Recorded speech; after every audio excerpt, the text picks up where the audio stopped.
Bismillahirrahmanirrahim. Assalamualaikum warahmatullahi wabarakatuh. Alhamdulillahirabbil alamin. Wa bihi nasta'inu ala umri dunya waddin. Wa sallallahu ala nabiyyina wa sayyidina Muhammadin wa ala alihi wa sahbihi ajma'in. Amma ba'd. Kita panjatkan puja dan puji syukur kehadirat Allah Subhanahu wa taala. Pada kesempatan sore yang berbahagia kali ini, kita masih kembali diberi kekuatan, kesehatan, hidayah serta taufik dari Allah Jalla wa Ala, sehingga kita bisa kembali menghadiri pengajian rutin menjelang buka puasa di Masjid Manarul Ilmi di Komplek Pondok Pesantren Tunas Ilmu di Desa Kedung Wuluh Purbalingga ini. Kita berharap semoga Allah Subhanahu wa taala berkenan untuk melimpahkan kepada kita semuanya ilmu yang bermanfaat sehingga bisa kita amalkan sebagai bekal untuk menghadap kepada Allah Jalla wa Ala.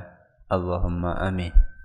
Salam dan salam semoga senantiasa tercurahkan kepada junjungan kita Nabi Agung Muhammad sallallahu alaihi wasallam, kepada keluarganya, sahabatnya, dan umatnya yang setia mengikuti tuntunannya hingga di akhir nanti.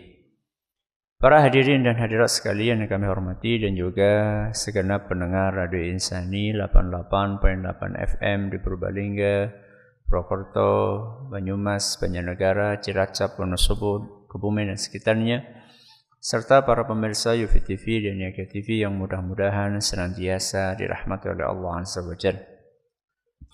Hari ini kita akan membahas tafsir surat Al-Asr, dan sebelumnya kita akan membaca surat yang mulia ini. Semoga Allah Subhanahu wa taala memberkahi majelis kita. A'udzu billahi minasy syaithanir rajim.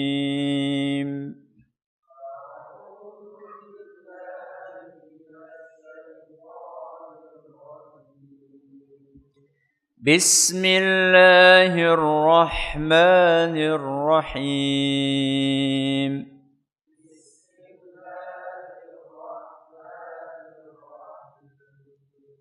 والعصر إن الإنسان لفي خسر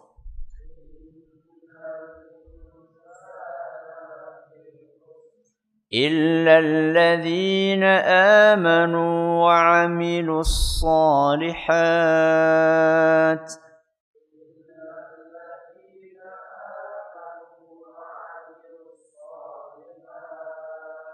وتواصوا بالحق وتواصوا بالصبر.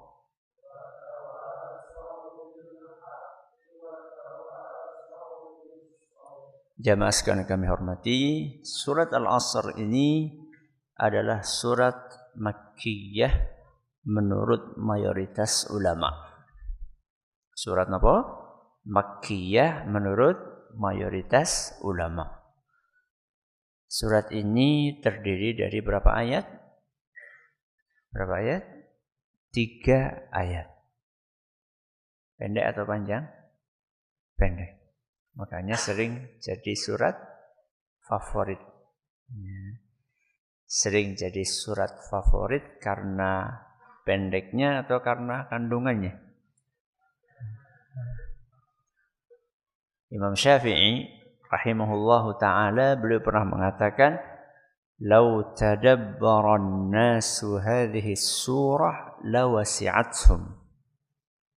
Seandainya manusia semuanya itu mentadabburi surat ini, memahami, merenungi, meresapi kandungannya, niscaya itu sudah cukup buat mereka. Sudah tidak perlu banyak nasihat. Cukup dengan satu surat ini bisa jadi modal untuk menghadapi kehidupan dunia ini. Cuman sayangnya banyak orang memfavoritkan surat ini baru karena pendeknya. Mudah-mudahan setelah kajian tafsir ringkas ini kita naik kelas. Ya, jangan cuma dari dulu TK baik. Pemening PAUD. Ya, naik kelas kita mudah-mudahan bisa melangkah kepada memahami kemudian mengamalkan. Ayat yang pertama bunyinya adalah wal asr. Ini adalah sumpah. Ini adalah sumpah. Seperti wadduha, seperti wasyamsi, seperti wallaili, ya. Seperti wattini. Allah Subhanahu wa taala mengawali firman-Nya dengan sumpah. Media sumpahnya apa? Al-asr. Apa itu al-asr? Sekurang-kurangnya ada 3 penafsiran ulama. Penafsiran yang pertama, al-asr adalah masa atau waktu. Masa di sini S-nya cuma 1. Kalau S-nya 2 artinya orang banyak. Bukan masa, tapi masa. Ya.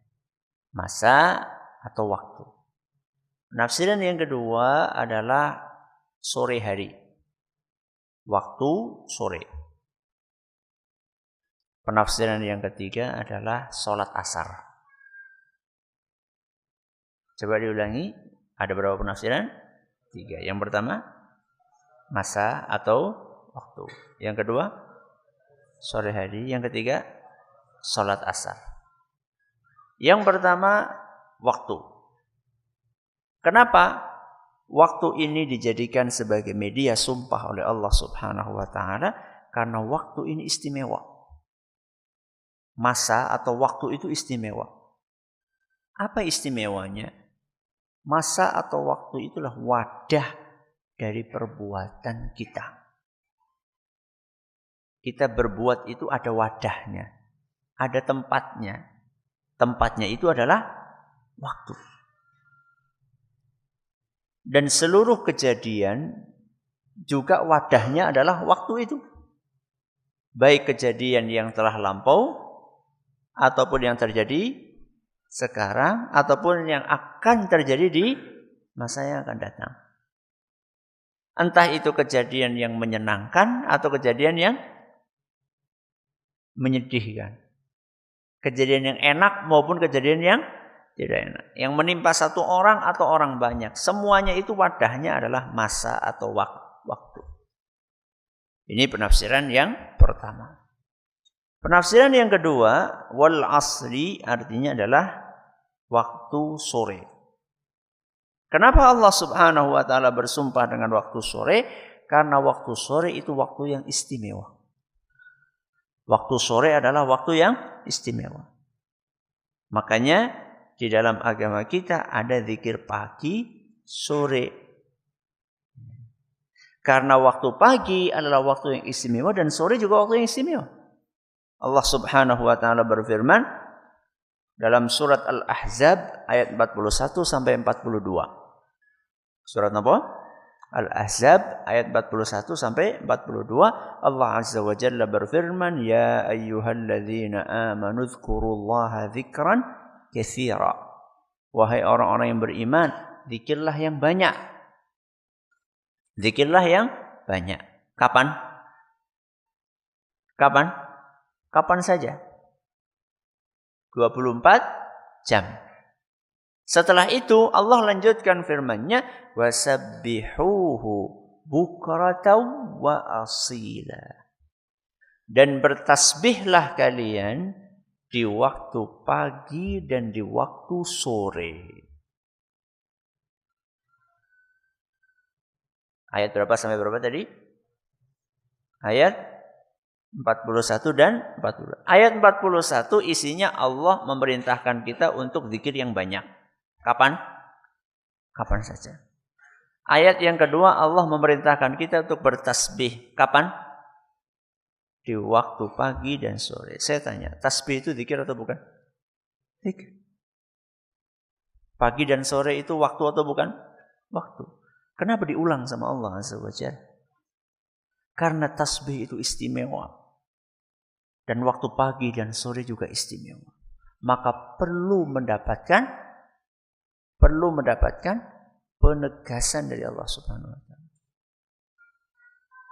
Semua yang ada di kampung ini diundang untuk buka puasa di pendopo. Padane. Semua yang di kampung ini diundang buka puasa di pendopo. Termasuk Pak Ali padane.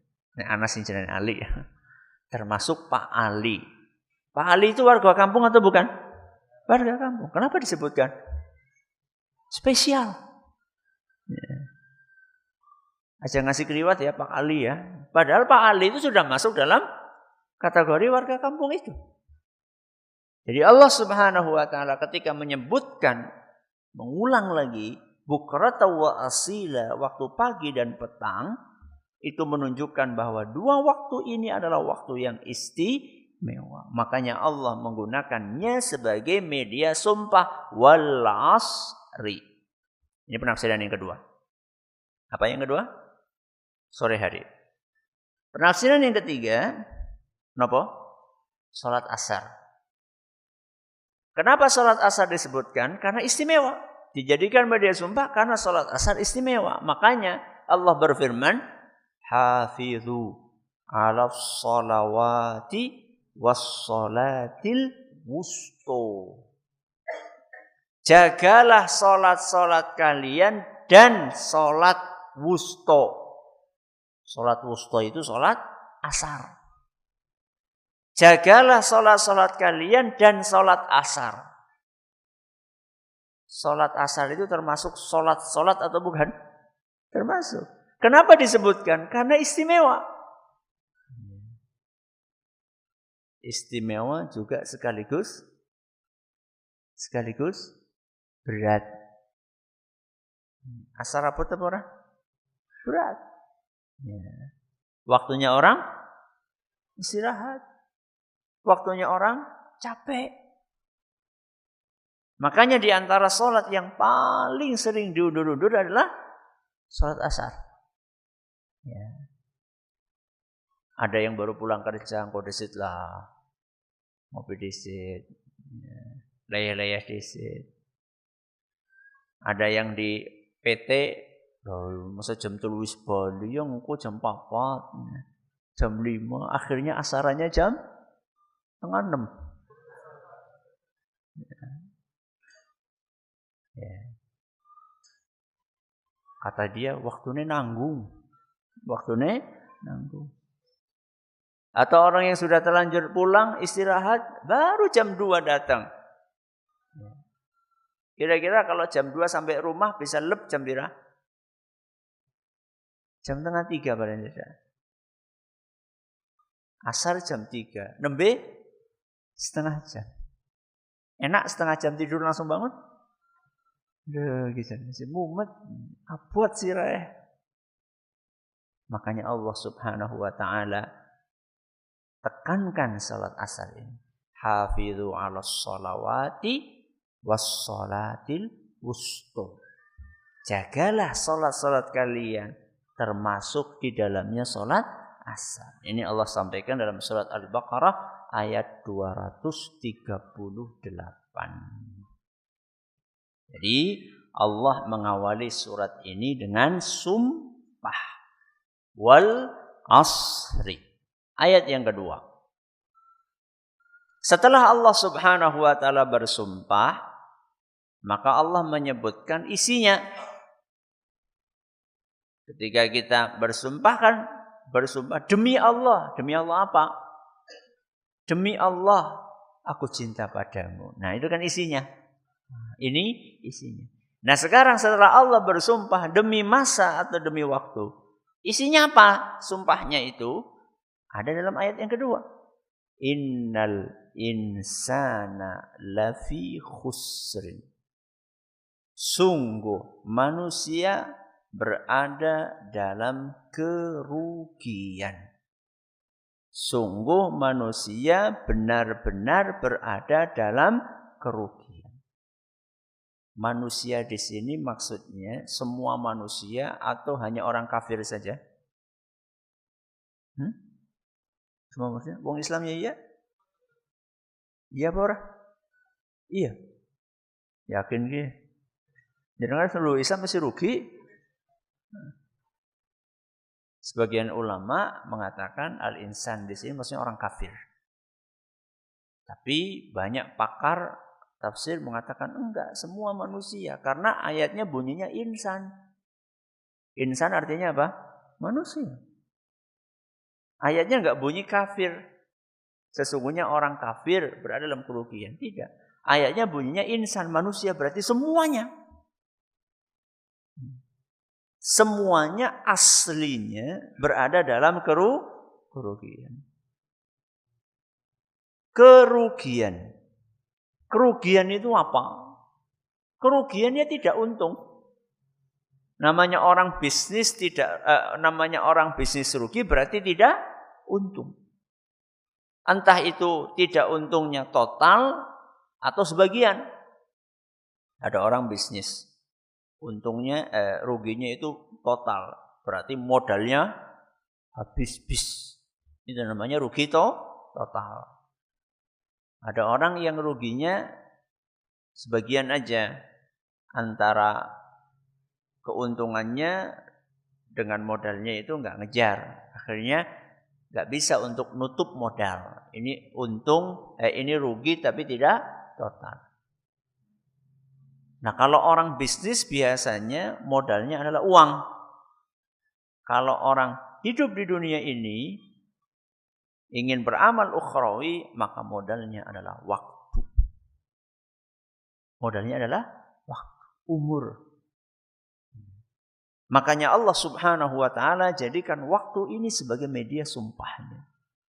Karena ini adalah modal kita untuk mengejar surga Allah Subhanahu wa taala. Sehingga Allah Subhanahu wa taala menceritakan di dalam Al-Qur'an bagaimana penyesalan manusia yang menyia-nyiakan waktu dan umurnya. Allah ceritakan itu dalam surat Fatir ayat 37. Surat apa? Fatir ayat 37. Allah Subhanahu wa taala berfirman, "Wa hum yastarikhuna fiha." Dan para penduduk neraka mereka berteriak-teriak di dalamnya. Di dalam apa? Di dalam neraka. Mereka teriak-teriak ngomong apa? Rabbana akhrijna na'mal salihan ghairal ladzi kunna na'mal. Mereka berteriak-teriak ngomong kepada Allah, wahai Rabb kami, akhrijna, keluarkan kami. Na'mal salihah, kami ingin beramal soleh. Kembalikan kami ke dunia, kami ingin beramal saleh. Ghairal ladzi kunna na'mal. Kami ingin melakukan perbuatan tidak sama seperti yang dahulu kami lakukan. Kami dahulu mengundur-undur sholat, kami ingin memperbaiki sholat kami tepat pada waktunya. Kami dahulu belum menutup aurat, sekarang kami ingin menutup aurat. Kami dahulu masih bergelimang dengan riba, sekarang kami ingin tinggalkan riba. Apa jawaban Allah Subhanahu wa taala ketika mendengar isi dari permintaan para penghuni neraka? Allah langsung jawab, awalam nu'ammirkum ma yatadzakkaru fihi man tadzakkar. Allah jawab, bukankah kalian sudah kami beri umur? Nah kan, modalnya sudah kami kasih. Kalian kan sudah dikasih modal umur. Dan umurnya itu sudah cukup buat kalian untuk bisa berpikir. Ada yang umurnya dikasih sama Allah 60 tahun. Ada yang umurnya sudah dikasih sama Allah 70 tahun. Ada yang 50 tahun. Ada yang 80 tahun. Ada yang 90 tahun. Apa tidak cukup umur yang sekian banyak ini Kalian gunakan untuk merenung, berpikir, memperbaiki diri, introspeksi diri. Pundakmu itu sudah bungkuk, belum juga tergerak hatimu untuk sholat. Gigimu sudah rontok, rambutmu sudah ubanan, gak tergerak juga untuk belajar agama, ngaji. Awalam nu'ammirkum, bukankah kami telah beri umur kepada kalian? Ini modal kita. Makanya Allah Subhanahu wa ta'ala bersumpah dengan waktu.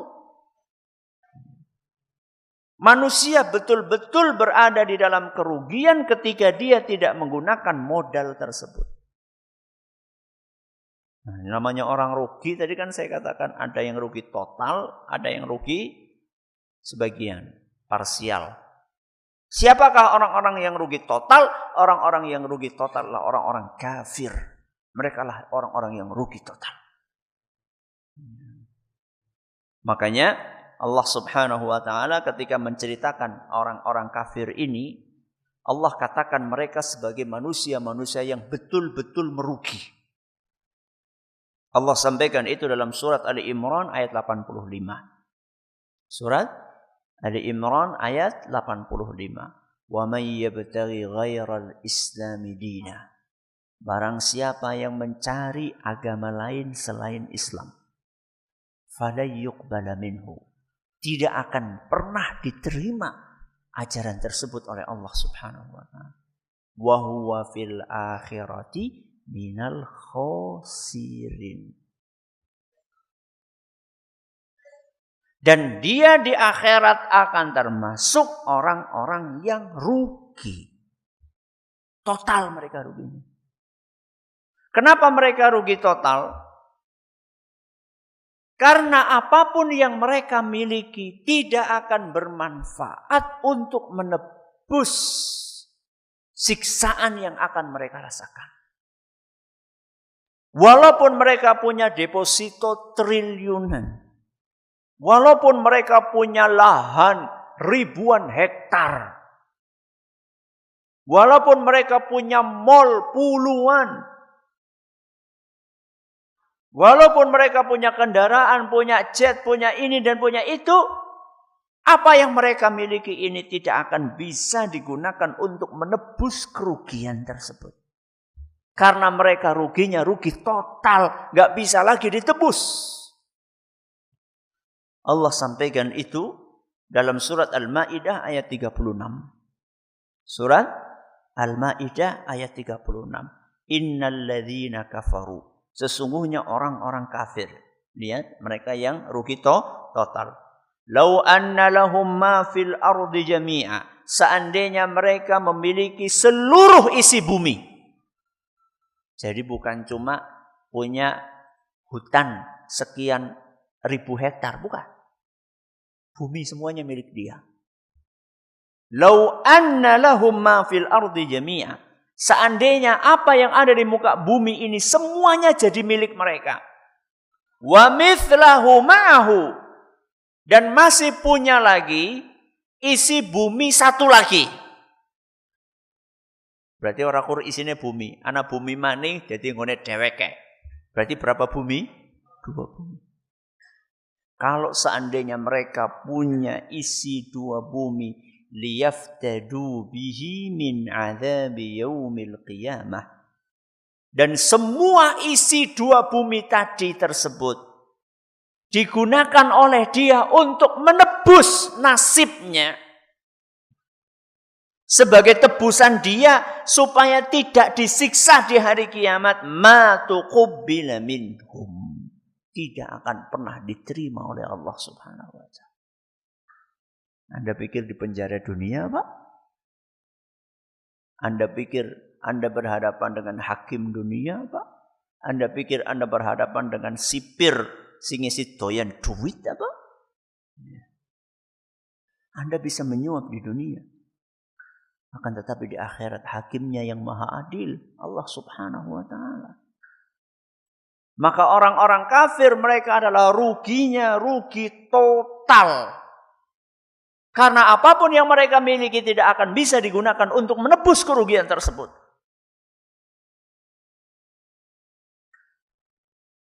Nah, tadi ada yang ruginya bukan total. Ruginya rugi parsial. Siapa itu? Sebagian kaum muslimin. Kalau tadi orang kafir. Sebagian orang Islam yang tidak memaksimalkan waktunya untuk beramal soleh. Mereka juga akan merugi. Ruginya apa Ustaz? Ruginya mereka tidak bisa menempati derajat yang tinggi di surga. Atau ruginya mereka harus mampir dulu ke neraka. Makanya apa kata Allah dalam surat Al-A'raf ayat 9? Wa man khaffat mawazinuhu. Barang siapa yang timbangan amal solehnya lebih ringan dibandingkan timbangan dosa-dosanya. Jadi manusia punya amal soleh, punya dosa. Punya pahala, punya dosa. Punya amal soleh, punya maksiat. Amal soleh menghasilkan pahala, maksiat menghasilkan dosa. Nanti akan ditimbang. Orang Islam punya dosa atau tidak? Punya amal soleh? Punya. Nanti akan ditimbang. Faman khaffat mawazinu. Barang siapa yang timbangan amal solehnya ternyata lebih ringan dibandingkan timbangan dosa-dosanya. Fa ulaika alladzina khasiru anfusahum. Mereka adalah manusia-manusia yang membuat rugi dirinya sendiri. Rugi. Jadi orang Islam pun, kaum muslimin pun bisa rugi.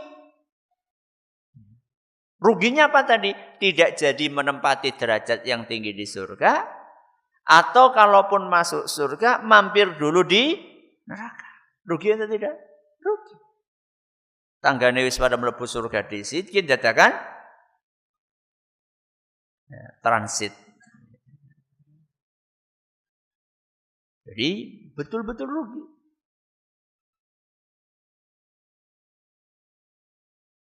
Dan Allah Subhanahu wa taala sebutkan di sini pasti rugi.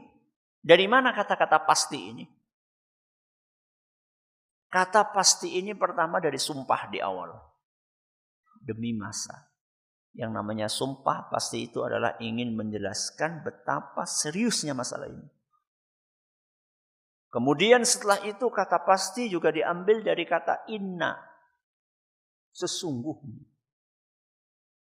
Kata pasti juga diambil dari lafi. Berarti betul-betul manusia berada dalam kerugian. Sungguh mereka dalam kerugian. Kalau tidak memaksimalkan modal yang Allah berikan kepada dia. Dan juga di sini kerugiannya tidak gemen-gemen. Allah sebutkan lafi di dalam. Berarti dia itu bukan hanya rugi, tapi dia berada di dalam kerugian. Alias kerugian itu mengepung dia. Jadi masalah serius ini. Maka jangan pernah kita menganggap remeh apa yang telah Allah sebutkan ini. Dahsyat betul-betul rugi ini. Makanya orang-orang yang berada dalam detik-detik menjelang wafatnya, saat itulah penyesalan akan datang. Dia berandai-andai-andaikan Allah kasih saya tambahan umur 1 minggu. Atau kalaupun enggak 1 minggu ya 1 hari. Kalaupun tidak 1 hari ya 1 jam. Untuk apa? Untuk Facebookan lagi? Untuk WA-an lagi? Ingin baca Quran. Ingin beristighfar, minta ampun kepada Allah. Karena satu baru sadar, oh iya ya ternyata modal amal solehku baru sedikit. Ternyata dosa-dosaku menumpuk. Itulah penyesalan yang hakiki. Penyesalan menjelang kematian dan saat itu tidak ada manfaatnya penyesalan. Penyesalan yang bermanfaat sekarang. Ketika kita sedang sehat walafiat. Ketika nyawa masih dikandung badan. Ketika nafas masih enak. Inilah penyesalan yang bermanfaat saat ini. Makanya Ali bin Abi Thalib Beliau mengatakan, ala wa innal yawma amalun bila hisab wa ghadan hisabun bila amal. Ketahuilah, sekarang itu waktunya beramal. Sekarang masih hidup kita waktunya beramal. Belum ada hisab. Hisab, penghitungan belum ada. Wa ghadan, nanti di akhirat hisabun wal amal. Nanti di akhirat isinya cuma hisab. Hisab penghitungan amalan dan tidak ada peluang untuk beramal. Makanya peluang untuk beramal sekarang. Bersyukurlah manusia yang bisa mengisi umurnya dengan amal dan meninggalkan perbuatan-perbuatan dosa. Innal insana lafi khusrin. Sesungguhnya manusia benar-benar berada dalam kerugian. Kemudian ayat yang terakhir Allah Subhanahu wa taala sampaikan illalladzina amanu, kecuali. Alhamdulillah. Ternyata kita bisa keluar dari kerugian itu. Tadi kan disebutkan lafi, berada di dalam. Jadi kita tenggelam di dalam kerugian. Tapi ternyata kita masih bisa keluar dari kerugian itu. Tapi ada syaratnya. Syaratnya Allah sebutkan semuanya dalam satu ayat ini. Ayat keberapa? Ayat ketiga. Apa syaratnya? Ada 3. Syaratnya ada 3.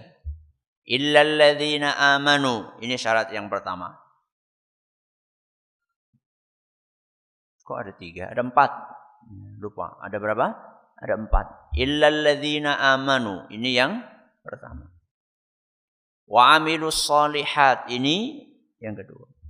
Wa tawasau bil haq. Ini yang ketiga. Wa tawasau bis sabr. Ini yang keempat. Manusia akan selamat dari kerugian seandainya dia memenuhi 4 syarat yang disebutkan dalam akhir surat Al-Asr. Mari kita awali dengan yang pertama. Illalladzina amanu. Kecuali orang-orang yang beriman. Berarti syarat yang pertama apa? Iman. Kalau orang pengen selamat dari kerugian, kalau orang pengen bisa keluar dari kungkungan kerugian, maka syarat yang pertama dia harus iman dulu. Nah, iman itu apa? Pernah ditanyakan oleh malaikat Jibril. Pernah ditanyakan oleh malaikat Jibril. Kepada siapa? Kepada Rasulullah sallallahu alaihi wasallam sebagaimana disebutkan dalam hadis riwayat Muslim. Malaikat Jibril berkata kepada Nabi SAW, Ya Muhammad, akhbirni anil iman. Muhammad, iman itu apa toh? Maka kemudian Nabi kita Muhammad SAW menjawab, Antu'mina billahi wa malaikatihi wa kutubihi wa rusulihi wal yaumil akhir wa tu'mina bil qadari khairihi wa syarrihi. Iman itu ya engkau beriman kepada Allah. Terus pada para malaikat, terus kepada kitab-kitab, habis itu para rasul, terus hari akhir, lalu kepada takdir yang baik dan yang buruk. Itulah iman. Dan tentunya iman yang bermanfaat itu adalah iman yang betul-betul diyakini. Dan keyakinan itu tidak terselipi oleh keraguan. Jadi yakin temenanan. Orang yakin yakinan. Tapi yakin beneran. Dan inilah keimanan yang ideal. Orang iman-imanan tok, tapi iman sing temenanan. Iman yang beneran. Iman yang beneran itu yang bagaimana Ustaz? Orang bisa sampai pada level keimanan yang ideal itu bagaimana? Kalau seandainya dia landaskan iman itu di atas ilmu. Ya. Jadi orang tidak akan sampai kepada level keimanan yang ideal kalau dia tidak berilmu. Berilmu tentang apa Ustaz? Ya tentang iman-iman yang tadi disebutkan. Rukun iman yang 6 tadi. Gimana kita akan yakin tentang Allah subhanahu wa ta'ala kalau kita tidak punya ilmu tentang Allah? Maka kita harus belajar. Iman kepada Allah itu bukan cuma meyakini bahwa Allah itu ada. Nggak cukup itu.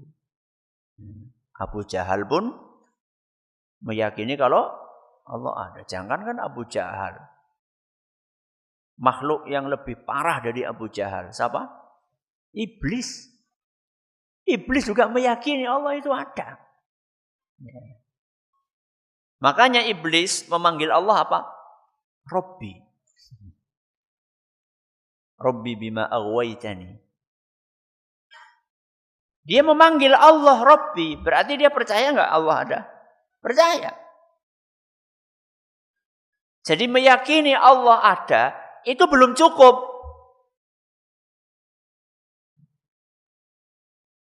Setelah kita meyakini Allah ada, masih ada PR berikutnya. Apa itu? Meyakini bahwa Allah adalah satu-satunya pencipta, penguasa, pengatur alam semesta ini. Jadi bukan sekedar yakin Allah ada, tapi Allah ada dan mengatur, menciptakan, menguasai alam semesta ini. Enggak boleh orang yang mengakui Allah ada masih meyakini, oh sing bau rekso wit wiringin kae, sapa? Oh sing bau rekso pantai selatan, sapa maning? Enggak boleh. Namanya orang sudah meyakini beriman rukun iman yang pertama, gak cukup dia hanya mengatakan Allah ada, tapi dia harus yakin bahwa yang menguasai, yang menciptakan, yang mengatur alam semesta ini adalah Allah Azza wa Jalla. Berhenti sampai di situ tidak. Dia harus terus mengenal Allah Azza wa Jalla. Lewat apa? Lewat nama-nama dan sifat-sifatnya. Dikaji Ar-Rahman itu apa? Ar-Rahim itu apa? Al-Malik itu apa? Al-Quddus itu apa? Itulah yang sedang kita rintis. Pengajian malam Selasa. Ya. Senin malam Selasa. Ngaji Asmaul Husna. Ya, di masjid ini. Ba'da maghrib sampai Isya. Kapan Ustaz? Engkau berbada. Bersyawal ding. Bukan berbada. Ini kita lagi masa libur sekarang. Ramadan Syawal itu masa libur. Nanti kita mulai lagi insyaallah. Ya. Cukup Ustaz mengenal Allah dengan nama-nama dan sebelum cukup. Setelah itu kita harus mengikhlaskan seluruh ibadah kita hanya untuk Allah Azza wa Jalla. Jadi bukan cuma teori saja, tapi ada apanya? Ada prakteknya. Jadi setelah kita mengenal Allah, setelah kita mengetahui Allah satu-satunya pencipta, pemberi rizki, pengatur alam semesta, maka harus ada efeknya. Efeknya apa? Efeknya ibadah yang kita kerjakan, semuanya kita murnikan hanya untuk Allah Azza wa Jalla. Itulah namanya iman kepada Allah. Berarti kudu sinau, ya iya. Harus ada ilmunya. Bukan cuma iman kepada Allah, termasuk iman kepada para malaikat, para nabi, para rasul. Ini pernah kita bahas ini. Pernah kita bahas dalam 2 tahun yang lalu. Pengajian 8 hari menjelang buka puasa di Masjid Agung Purbalingga. Belajar rukun iman. Alhamdulillah sudah selesai. Bukunya juga sudah terbit. Ya, belajar rukun iman mudah dan ilmiah. Ya. Itu adalah ringkasan dari pengajian selama 8 hari di Masjid Agung Purbalingga. Mungkin nanti akan muncul lagi buku judulnya Belajar Rukun Islam, tapi urung rampung. Kita sudah 2 tahun ya belajar rukun Islam. Suwe temen Ustaz, iya wong anu ke Ramadan tok. Ya, 8 hari tahun kemarin, 8 hari tahun ini, 8 hari tahun depan. Ya. insya Allah selesai belajar rukun Islam. Ya. Jadi harus belajar. Jadi iman itu tidak akan menjadi sebuah keyakinan kalau tidak dilandasi di atas ilmu. Makanya kewajiban kita adalah mencari ilmu. Mulane wong Islam niku golek ilmu hukume wajib. Niku sebabe talabul ilmi faridatun ala kulli muslim. Mencari ilmu itu hukumnya wajib bagi setiap muslim, laki-laki maupun perempuan. Hadis riwayat Ibnu Majah dinyatakan sahih Syekh Al-Albani. Sinau. Aja kurang golek ilmu dunia baik. Selain ilmu dunia kita butuh ilmu akhirat. Ini yang pertama, illal ladzina aman. Yang kedua apa? Wa amilus solihat. Kalau pengen selamat dari kerugian, maka yang kedua adalah harus wa amilus solihat. Beramal solih. Ini penting banget Ki. Kita sering dengar kata-kata amal soleh. Tapi kadang-kadang kita itu tidak berusaha untuk memahami dengan benar. Wa amilus solihat, beramal soleh. Berarti yang diminta dari seorang muslim itu bukan sekedar beramal. Tapi amalannya kudu solih. Solih siapa? Apik. Perasaan apik. Nah gue masalah. Perasaanmu masalah. Aku ya duwe perasaan. Anda punya perasaan, aku juga punya perasaan. Loh perasaannya sing bener. Ya. Aku ngerasanya apik. Iya.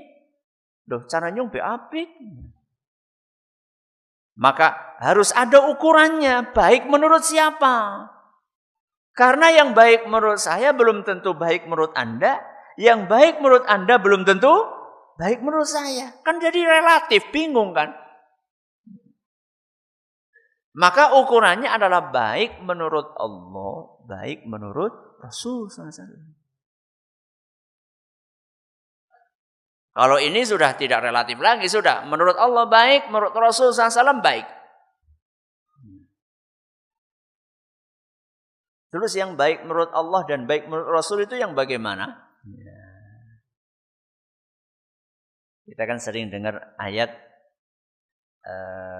surat Al-Mulk. Surat apa? Al-Mulk. Ayat 2. Alladzi khalaqal mauta wal hayata liyabluwakum ayyukum ahsanu amala. Allah itu menciptakan adanya hidup dan mati itu untuk menguji kalian wahai para manusia, siapakah di antara kalian yang ahsanu amala. Apa artinya ahsanu? Yang paling baik. Berarti bukan cuma baik, yang paling baik. Yang paling baik itu yang seperti apa? Dijelaskan oleh ulama kita, Imam Al-Fudail Ibnu Iyad rahimahullahu taala, kata beliau akhlasuhu wa aswabuhu. Amalan yang paling baik itu amalan yang paling ikhlas dan yang paling benar. Yang paling apa? Ikhlas dan paling benar. Ikhlas dan benar ini adalah ukuran lahir dan batin amalan. Jadi amalan apik kuwi dideleng lahire karo batine, jabane karo jerone. Luar dan dalamnya. Dalamnya itu ukuran baik ikhlas. Luarnya ukuran baik itu benar. Benar gue maksudnya bagaimana? Was-shawabu idza kana 'ala sunnah. Benar itu kalau sesuai dengan tuntunan Rasul SAW. Jadi kalau pengen tahu amalan yang paling baik itu apa? Amalan yang paling ikhlas isinya. Dalemannya niat kita ikhlas karena Allah Subhanahu wa taala, luarnya sesuai dengan tuntunan Rasul sallallahu alaihi wasallam. Jadi ketika zikir itu enggak cukup hanya ikhlas.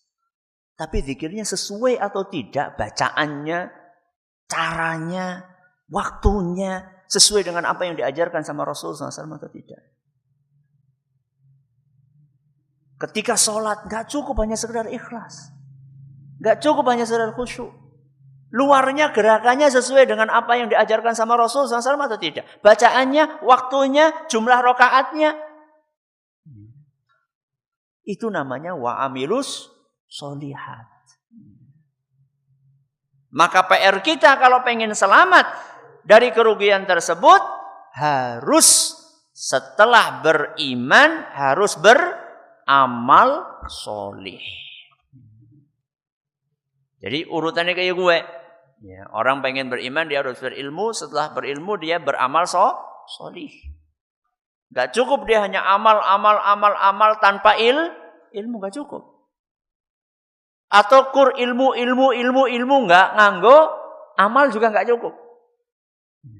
Makanya perpaduan antara ilmu dengan amal. Itulah yang akan menyelamatkan dengan izin Allah kita semuanya dari dua golongan yang Allah sebutkan di akhir surat Al-Fatihah. Ghairil maghdubi alaihim waladhdallin.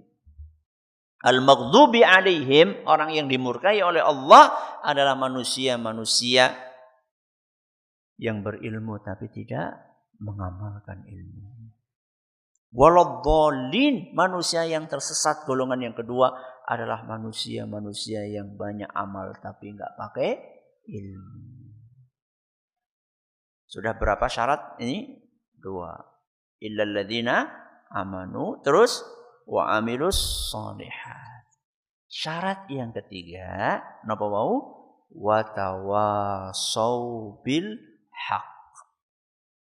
Saling menasehati dalam kebenaran. Al-haq niku kebenaran. Berarti kalau orang sudah punya ilmu, sudah beriman, sudah beramal soleh, belum cukup.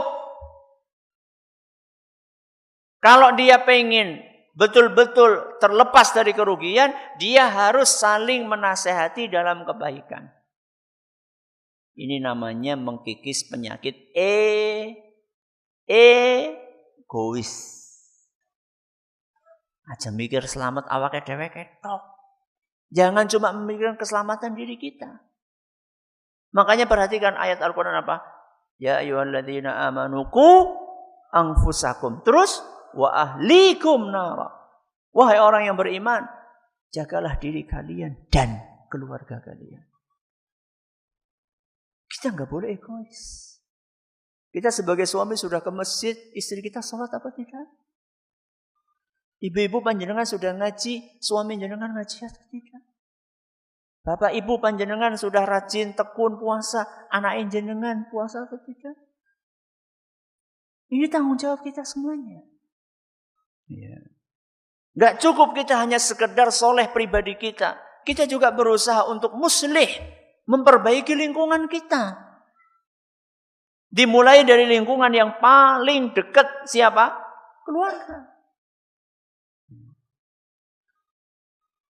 La yu'minu ahadukum hatta yuhibba li akhihi ma yuhibbu li nafsihi.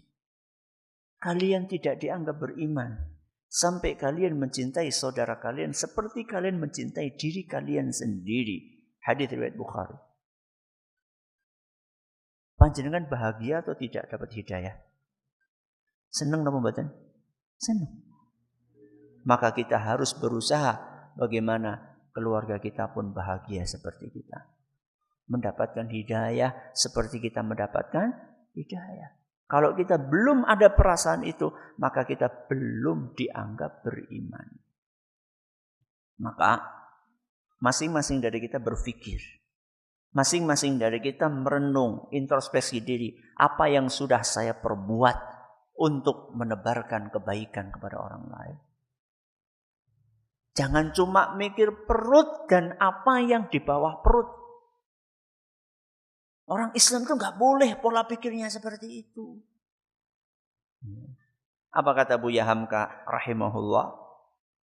Kata beliau, kalau hidup hanya sekedar hidup, kera di rimba pun juga hidup. Kalau hidup sekedar hidup, kera. Apa kera? Monyet. Ketek. Kera di hutan pun juga hidup. Apakah kita pengen hidup seperti monyet? Kan tidak mau. Kemudian kata beliau apa? Kalau kerja hanya sekedar kerja. Kurang gawe weteng wareg tok. Kalau kerja hanya sekedar kerja, kerbau di sawah pun juga bekerja. Apakah kita pengen kerja kayak kebo? Ya. Sekedar untuk kerja. Gak ada kita terpikir bagaimana kita ikut membela agama ini. Bagaimana kita ikut berperan untuk menyebarkan dakwah ini, dakwah agama ini. Masing-masing sesuai dengan porsinya. Ulama dengan ilmunya, orang kaya dengan hartanya. Yang ahli komputer dengan komputernya. Yang bisa nyoting dengan apa? Nyotingannya. Yang arsitek dengan keahliannya mendesain masjid gratis. Gratis Ustaz Kang di lu, jangan kamu desain rumah, desain bangunan, masjid gratis. Pondok gratis, panti asuhan gratis. Ini gratis kabeh. Ya ora kabeh. Pondok satu desa berapa sih? Ya, rumahnya lebih banyak daripada pondok. Berbuat dong sesuatu buat agama. Jangan cuma mikirkan diri sendiri. Pikirkan juga untuk kepentingan agama ini. Wa tawasau bil haq. Perhatikan di sini. Wa tawasau. Tawasau itu saling menasehati. Kalau ada kata saling berarti dua.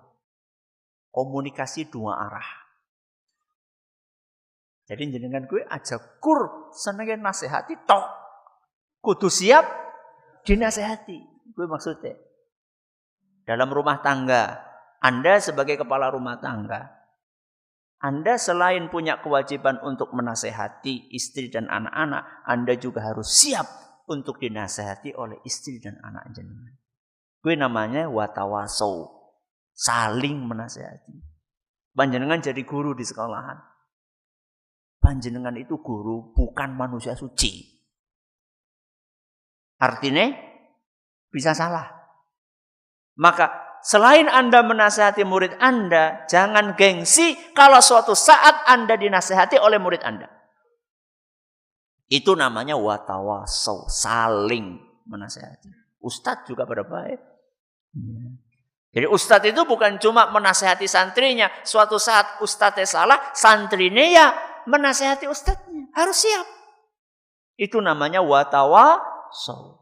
Dalam dunia pekerjaan, bos juga siap untuk menasehati dan dinasehati oleh karyawannya. Majikan harus siap untuk menasehati pembantunya dan dinasehati oleh pembantunya. Itu namanya watawasau. Siap nomor Siap nomor Siap insyaallah. Watawasau bil haq. Saling menasehati dalam kebenaran. Kebenaran itu nopo? Kebenaran ya perintah agama, larangan agama. Menasehati dalam kebaikan, ayo pada sholat. Menasehati menghindarkan dari larangan agama. Ayo jangan berbuat zina. Amar ma'ruf, nahi mungkar. Yang terakhir nopo? Watawasau bis sabr. Saling menasehati dalam kesabaran. Sabar niku nopo Ustaz? Sabar niku ngempet. Apa ngempet? Menahan diri. Ngempet apa Ustaz? Menahan diri dari hal-hal yang buruk. Itu sabar. Kapan Ustaz kita sabarnya? Dalam segala kondisi. Terkait dengan konteks ayat ini, sabar ketika beriman, mencari ilmu, sabar ketika beramal solih, sabar ketika mengajarkan kebaikan atau berdakwah. Karena kan tadi kan illal ladzina amanu wa amilus solihat wa tawasau bil haq. Ketika kita menjalankan tiga ini, itu butuh sabar. Ketika kita amanu beriman, untuk mencapai keimanan ngaji sinau, sabar nopo mboten butuh? Butuh. Nek ora sabar ya ngapa nang kene? Mendingan ngabuburit. Ngabuburit nang pinggir dalan, dolan mercon. Ya wis tua sih dolan mercon isin temen. Sabar, butuh sabar. Menuntut ilmu itu butuh sabar. Bukan cuma kitanya saja yang butuh sabar. Orang-orang yang di sekeliling kita juga butuh sabar. Istri kita butuh sabar ketika kita belajar agama. Kadang-kadang istri kita, Pak, ngaji baik. Sing sabar, Bu. Ya, itu. Ya. Panjenengan ketika masukkan anak ke pondok, butuh apa? Sabar. Ya. Sabar Ustaz. Iya. Pisah kan sama anak. Ya. Ada sebagian orang tua yang enggak bisa pisah sama anaknya. Oh, ngonek bisa kepriwe mangan sih kepriwe. Ya mangan urip-urip. Ya. Masa ora urip? Insyaallah ya. Sabar. Ya. Pisah perasaan kita harus tahan, harus tekan, kangen harus kita tahan. Toh nanti kita juga akan pisah dengan anak kita, cepat atau lambat. Ketika dia nikah pisah sama kita, ketika dia mati pisah juga. Latihanlah hidup-hidup, ya. Latihan pisah gitu ya. Sabar. Ketika mencari ilmu, beriman. Sabar ketika beramal soleh, sabar. Beramal soleh itu tidak ringan. Ya, subuh-subuh ngantuk-ngantuk harus berangkat kemana? Masjid. Sabar. Ya. Harus bersedekah, harus mengeluarkan zakat. Ya, bersedekah, butuh kesabaran, semuanya butuh kesabaran. Apalagi watawasau bil haq. Apa watawasau bil haq? Mengajarkan kebaikan alias dakwah itu butuh sabar. Jalan dakwah itu bukan jalan yang bertabur bunga. Tapi jalan dakwah itu jalan yang dipenuhi dengan kerikil-kerikil tajam. Kenapa? Karena kita ingin meluruskan orang yang menyimpang. Anu belok kon lurus maning. Kira-kira ada orang belok suruh lurus ke pada manut kabeh apa ora? Aku pengennya kayak gitu kan. Suruh lurus gak mau dia. Bahkan dia merasa wis lurus. Wis kena-kena belok ngakune lurus. Maka butuh kesabaran. Makanya apa pesannya Luqman? Luqman sinten? Luqman Al-Hakim. Pesan apa kepada anaknya? Ya bunayya. Anakku, aqimis shalah. Tegakkanlah salat. Wa'mur bil ma'rufi wanha 'anil munkar. Beramar ma'ruflah dan bernahi mungkarlah. Ajaklah kebaikan dan cegahlah orang dari kemungkaran. Apa kelanjutannya? Wasbir. Sing sabar. Ala ma asabak. Menghadapi apa yang akan menimpamu. Ini Allah ceritakan dalam surat Luqman ayat 17. Kenapa Luqman Al-Hakim setelah memotivasi anaknya supaya beramal soleh, sholat, supaya amar ma'ruf nahi mungkar, dakwah. Kenapa langsung diiringi dengan sabar? Karena orang yang menegakkan amar ma'ruf nahi mungkar itu pasti akan menghadapi hal-hal yang tidak mengenakan. Omongan, gunjingan. Kayak wong lu kepo banget. Ngajak sholat diomong apa? Kepo. Jadi jangan kemudian nembe diomong kepo, iya ya nyong wis lah nyomong kepo lah. Kerupuk kudanan temenan gue. Ya. Orang dakwah itu mentalnya harus kuat. Ya. Ada ngomong orang ini itu anggap saja angin lalu. Ya, kalau memang kita berada di atas kebenaran. Jadi intinya manusia itu akan selamat dari kerugian ketika dia memenuhi 4 syarat. Yang pertama amanu, yang kedua amilus sholihat, yang ketiga watawasau bil haq, dan yang keempat watawasau bis sabr. Mudah-mudahan setelah ini kita akan semakin menjadikan surat ini sebagai favorit kita karena kandungannya. Kita tutup dengan membaca subhanakallahumma wa bihamdika asyhadu an la ilaha illa anta astaghfiruka wa atubu ilaik. Assalamualaikum warahmatullahi wabarakatuh. Jangan lupa untuk subscribe dan share bila kajian ini dirasa bermanfaat.